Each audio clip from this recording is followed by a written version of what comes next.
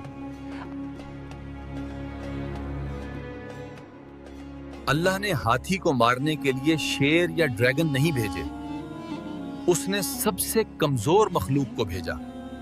ترميهم بحجارة من سجيل۔ وہ پرندے اپنے پنجوں اور چونچ میں 3 کنکریاں لے کر آئے تھے۔ سجیل وہ آگٹی ہوتی ہے، آگ میں تپائی گئی ہو۔ اسکالرز کہتے ہیں کہ وہ پتھر گائیڈڈ مسلز کی طرح تھے، جس سپاہی کے لیے جو پتھر تھا وہ اسی کو لگا۔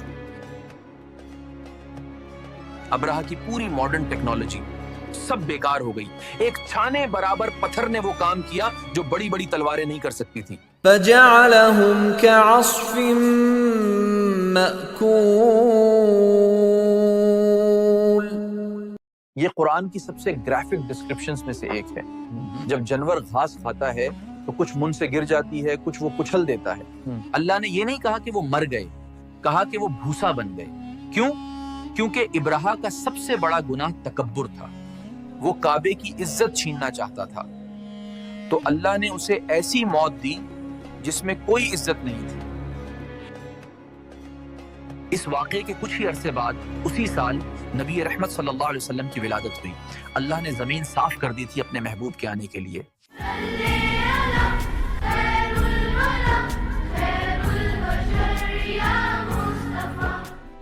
تو دوستو، آج کے دور میں یہ صورت ہمیں کیا سکھاتی ہے؟ آج بھی ہمارے آس پاس ابراہت جیسی طاقتیں موجود ہیں۔ ہم ڈر جاتے ہیں کہ ہم کمزور ہیں، ہم کیا کریں گے۔ یہ صورت ہمیں سائز اور سٹیٹ سے ڈرنا نہیں سکھاتی، یہ ہمیں توکل سکھاتی ہے۔ اگر آپ حق پر ہیں، اگر آپ اللہ کے دین کے محافظ ہیں، تو کوئی فرق نہیں پڑتا دشمن کے پاس کتنے ہاتھی ہیں۔ اللہ آج بھی اپنی ابابیل بھیج سکتا ہے۔ شرط یہ ہے کہ ہم عبد المطلب کی طرح پہلے اپنی کوشش کریں اور پھر معاملہ رب پر چھوڑ دیں۔ دوستو، سورۃ الفیل ہمیں سکھاتی ہے کہ جب چھوٹی چھوٹی کوششیں ملتی ہیں تو بڑا انقلاب آتا ہے۔ وہ ننھی ابابیل تھی جنہوں نے کعبے کی حفاظت کی۔ آج آپ کے پاس بھی وہی طاقت ہے۔ آپ کا ایک شعر اس کنکری کی طرح ہے جو کسی کی سوئی ہوئی روح کو جگا سکتا ہے، کسی مایوس انسان کو امید دے سکتا ہے۔ تو بس دیکھیے مت، ہماری اس ابابیل فورس کا حصہ بنیے، سبسکرائب کا بٹن دبائیں اور اس ویڈیو کو ان لوگوں تک پہنچائیں جنہیں آج امید کی ضرورت ہے۔ نیچے کمنٹ میں اللہ اکبر لکھیں تاکہ ہماری آواز اور دور تک جائے۔ جزاک اللہ خیر۔ السلام علیکم۔